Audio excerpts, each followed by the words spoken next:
Hi అండి. అందరికీ నమస్కారం. Welcome to my channel. ఈ వీడియోలో ప్రభుత్వ పెన్షనర్స్‌కు రిటైర్మెంట్ బెనిఫిట్స్ చెల్లింపులపై ఆర్థిక శాఖ కీలక నిర్ణయం. దీనికి సంబంధించిన పూర్తి వివరాలు వీడియోలో తెలుసుకుందాము. వీడియో అయితే ఎక్కడే గాని స్కిప్ చేయకుండా ఎండ్ వరకు చూసేయండి. అప్పుడు ఇన్ఫర్మేషన్ పూర్తిగా అర్థమవుతుంది.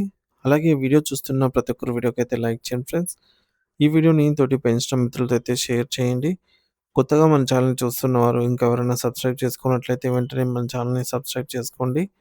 సో, దీని ద్వారా నేను చేసే లేటెస్ట్ వీడియోస్ అన్నీ మీ వరకు రీచ్ అవుతాయి. ఇక ఆలస్యం చేయకుండా వివరాల్లోకైతే వెళ్ళిపోదాము. ఫ్రెండ్స్, ఇక విషయానికొచ్చినట్లయితే ఆంధ్రప్రదేశ్ ప్రభుత్వం ఉద్యోగులు మరియు పెన్షనర్ల సౌలభ్యం కోసం సాంకేతికతను పెద్ద ఎత్తున అయితే వినియోగించుకోవాలని నిర్ణయించింది. మరి దీనిలో భాగంగా పెన్షన్, జీపీఎఫ్, గ్రూప్ ఇన్సూరెన్స్ మరియు ఇతర రిటైర్మెంట్ బెనిఫిట్స్ సేవలను పూర్తిగా డిజిటలైజేషన్ చేసి సులభతరం చేసేందుకు ఆర్థిక శాఖ సన్నాహాలు వేగవంతం చేసింది. ఈ నూతన విధానంపై చర్చించేందుకు వెలగపూడి సచివాలయంలోని రెండో బ్లాక్‌లో ఆర్థిక శాఖ ఉన్నతాధికారులు మరియు వివిధ ఉద్యోగ సంఘాల నాయకుల మధ్య శుక్రవారం ఒక కీలక సమీక్ష సమావేశం అయితే జరిగిందనమాట. మరి ప్రస్తుతం ఉన్న మాన్యువల్ అంటే చేతిరాత విధానం వల్ల జరుగుతున్నటువంటి జాప్యాన్ని, సాంకేతిక ఇబ్బందులను మరియు ఆథరైజేషన్ సమస్యలను తొలగించడమే లక్ష్యంగా అయితే ప్రభుత్వం ఈ డిజిటల్ అడుగులైతే వేస్తోంది. మరి ఈ సమావేశంలో అధికారులు పవర్ పాయింట్ ప్రజెంటేషన్ ద్వారా రిటైర్మెంట్ బెనిఫిట్స్ ప్రాసెసింగ్ సిస్టమ్ ఆర్‌బీపీఎస్ మరియు నూతన జీపీఎఫ్ డిజిటల్ సిస్టమ్ రూపకల్పన గురించి అయితే వివరించారు. మరి ఈ యొక్క ప్రతిపాదిత విధానం ప్రకారంగా ఉద్యోగి సర్వీస్ వివరాలన్నీ కూడా ఒకే కామన్ అప్లికేషన్ అంటే సింగిల్ ప్లాట్‌ఫామ్ ద్వారా నేరుగా అకౌంటెంట్ జనరల్, ఏజీ కార్యాలయానికి ఆటోమేటిక్‌గా వెళ్ళేలాగా అయితే ఈ వ్యవస్థను తీర్చిదిద్దుతున్నారు. ఈ కొత్త డిజిటల్ ప్లాట్‌ఫామ్ ఉద్యోగులకు మరియు పెన్షనర్లకు ఎంతో మేలైతే చేకూర్చనుంది.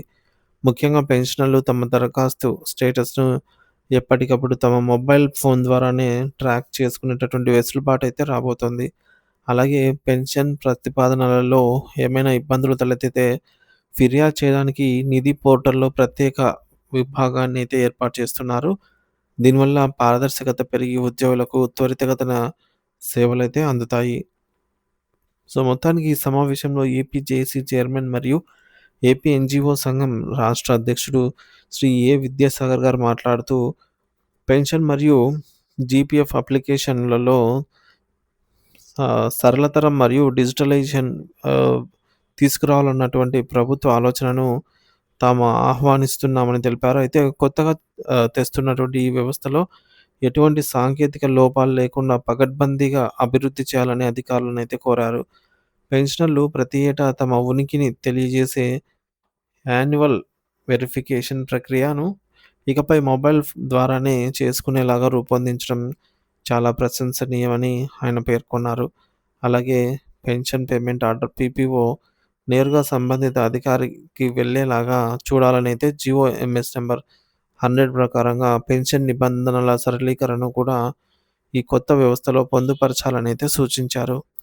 మరోవైపు ఉపాధ్యాయ సంఘాల నాయకులు మాట్లాడుతూ, కేవలం సాధారణ ప్రావిడెంట్ ఫండ్ మాత్రమే కాకుండా జిల్లా పరిషత్ ప్రావిడెంట్ ఫండ్ మరియు మునిసిపల్ ప్రావిడెంట్ ఫండ్ వ్యవస్థలను కూడా ఈ జనరల్ ప్రావిడెంట్ ఫండ్ విధానంలోకి విలీనం చేయాలని విజ్ఞప్తి చేశారు. దీనివల్ల ఉపాధ్యాయులకు కూడా సమానమైన డిజిటల్ సేవలు అందుబాటులోకి అయితే వస్తాయని వివరించారు. మరి ఈ కీలక సమావేశంలో ఎన్‌జీఓ, రెవెన్యూ, ఉపాధ్యాయ మరియు 4వ తరగతి ఉద్యోగుల సంఘాల నాయకులు విద్యాసాగర్, డివి రమణ, బొప్పరాజు వెంకటేశ్వర్లు, కేఎస్ఎస్ ప్రసాద్, నక్కా వెంకటేశ్వర్లు, హృదయరాజు, కృష్ణయ్య, చంద్రశేఖర్, సుబ్బనారాయణ మరియు పెన్షనర్ల సంఘం నుండి డి వెంకటేశ్వర్లు తదితరులు పాల్గొన్నారు. వీరంతా కూడా రాబోయే నెలల్లో అమలు కానున్నటువంటి ఈ విధానాన్ని పారదర్శకంగా ఉద్యోగులకు అనుకూలంగా ఉండేలాగా తీర్చిదిద్దాలని ఆర్థిక శాఖ అధికారులకు పలు ఆచరణాత్మక సూచనలైతే చేశారు ఫ్రెండ్స్.